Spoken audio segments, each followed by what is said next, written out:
when you meet someone, your brain dedicates part of itself towards understanding that person's thought processes.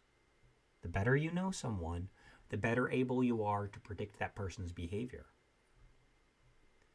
The neural network inside of your own brain that is dedicated to predicting another person's thinking is extremely detailed. This neural network tries to guess how another person is thinking.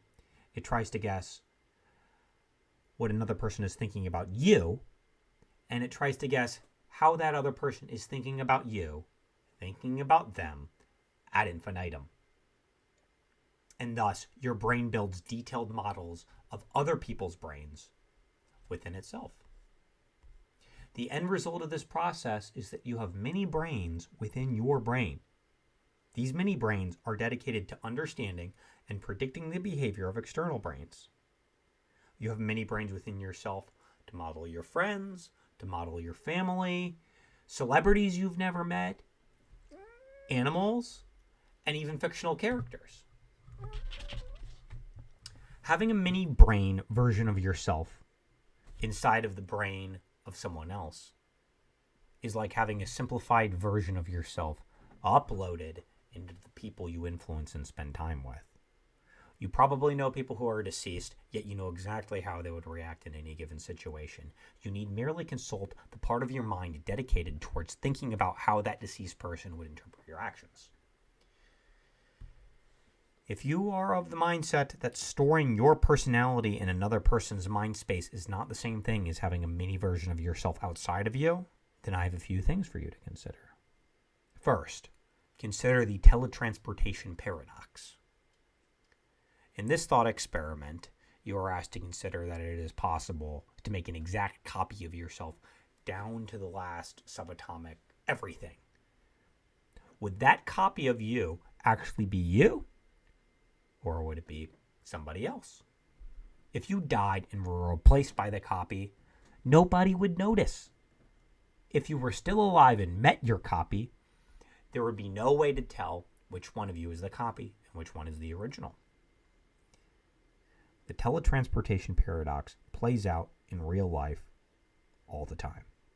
Almost all the cells in your body are replaced by new cells every few years. You are a dynamic system that is made of unique stuff, turning over from moment to moment. You are what is called a dissipative system, an undulating super-organism, constantly reforming itself and adapting to change. Like a tornado or a whirlpool, the thing that you think of yourself does not exist as a constant. You are a different entity from moment to moment, and not just because all of the cells in your body change over and your neural network connections reorganize themselves. At the level of the quantum, it appears that the entire universe disappears and reappears 1 trillion times every second. Thus is the nature of the quantum foam from which our reality is derived. What I'm pointing out here is that a replica of your own mind, even a simplified version, is indistinguishable from your own mind. In fact, different versions of your own mind are indistinguishable to yourself. When you're in different moods, you activate entirely unique neural pathways, like you're activating different versions of yourself. Yet, whatever you do and however you act, you still think of the person doing those things as yourself. At least in most cases. For example, after a night of heavy drinking, you may have been compelled to tell someone the next day, "That wasn't me. I did that, but that wasn't me that did that. That was drunk me. But it was you. It was just a different version of you. A version that decided to come out and play after the 5th glass of whiskey." Another way to think about these mini brains is through analyzing dreams. When you're dreaming and you interact with someone you know inside of the dream, you don't realize it's not actually that person. You carry on interacting with the dream version of that person as if it's them. But it's not them. It's the mini brain version of them that's got you tricked into thinking it's really them. Personally, even in my lucid dreams, which is where I know that I'm dreaming and can begin to do things like control what's happening in the dream, I'll interact with people I know who are deceased, and I ask them for insight the same way I would have asked them for advice if they were still alive.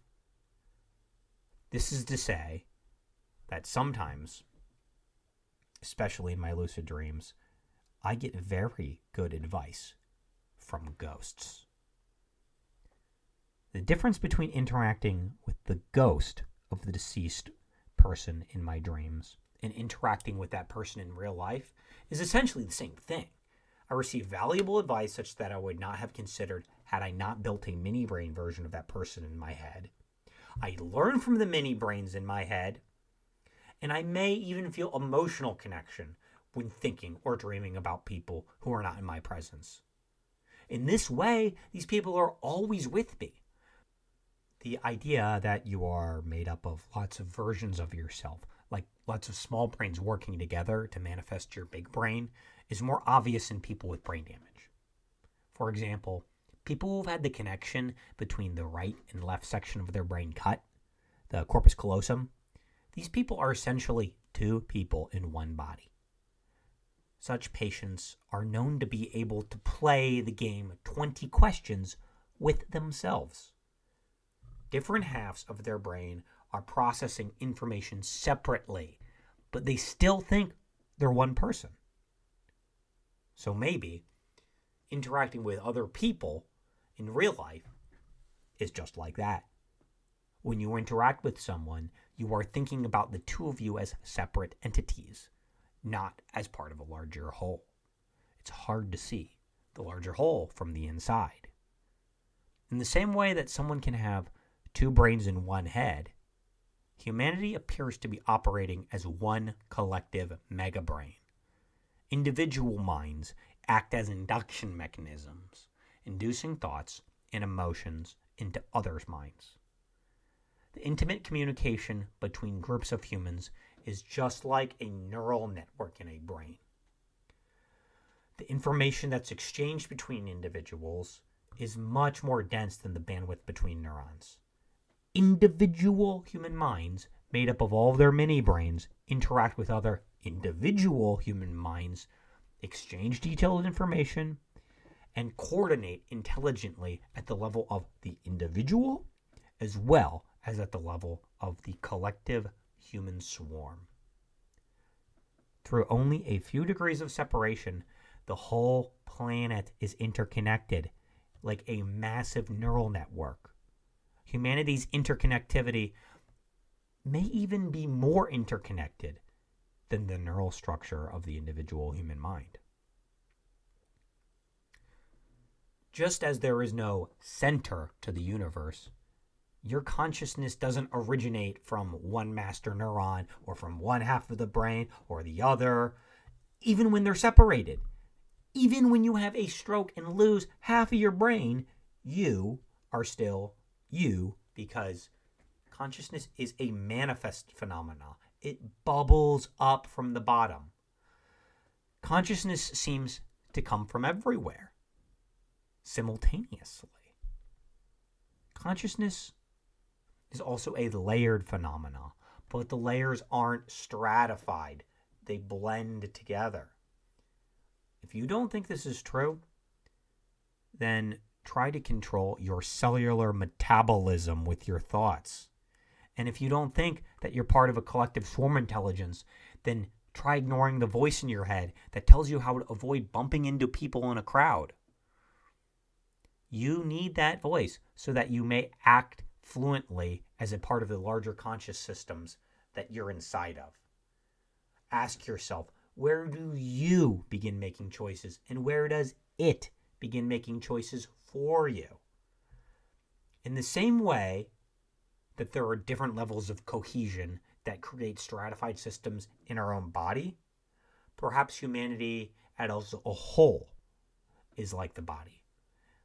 Atoms build molecules. Molecules build cells. Cells are tiny living organisms that work together to make your organs. The cells beat together to make your heart pump. Your digestive system is full of trillions of tiny organisms that interact with the incredibly complex electrochemical superorganism that is your body. How do all these cells work together without you having to be telling them what to do all the time? Your body just does its thing. You are free to live your life. So where do you come from? How is it that you are the thing that appears out of the smaller creatures that you're made of? Maybe you're much more than you think you are. Could the collective interaction of all of humanity be building a higher group consciousness? In that case, wouldn't our entire planet be doing the same thing? Maybe the entire universe is just one mind. Just like the human body, all of humanity itself is a dissipative system. Think of it like a large company that has been around for hundreds of years. Nobody who works there now was working there when it was founded, but it's the same company doing pretty much the same thing. Maybe it's adapted and doing different things, or it's bigger, but it's a dissipative system. The whole biosphere acts similarly. Nothing ever goes away for good. It just becomes something else. It adapts. The collective consciousness of humanity is part of a larger collective consciousness of the planet. The biosphere is working as a whole to create an equilibrium that seemingly, intelligently self-balances. It seems that there are different levels of consciousness, the same way you have different brain waves that stratify layers of your own consciousness. The planet, and even the whole cosmos, may be acting similarly, like consciousness fractals. Now, these descriptions are to provide perspective on how you are part of a larger group, and how you as an individual are actually made up of much smaller, stranger interconnected networks. Outside of your own life and your own experiences, all that there will ever be is what you leave behind, which is a lot. As you meet people, the more closely you interact with a person, the more detailed a model your brain builds within itself of that person. So after that person dies, the more deeply they knew as many people as possible, the more they will survive as a part of those people, as many brains within those brains. This is a really useful mindset for both living and preparing to die. Honesty and openness are critical to leading other people, and also to being part of a larger functional group. The philosopher Alan Watts describes this phenomena thusly. The more, therefore, you relinquish power, trust others, the more powerful you become, but in such a way that instead of having to lay awake nights controlling everything, you do it beautifully by trusting the job to everyone else, and they carry it on for you. As you become everyone else, they also become you. It's like removing as much resistance as possible in an electrical system. To become no one is to become an electrical superconductor. If you take what I've just presented seriously, you can begin to recognize that the secret to eternal life can be found in what's right in front of you. Know thyself, and you will know the universe.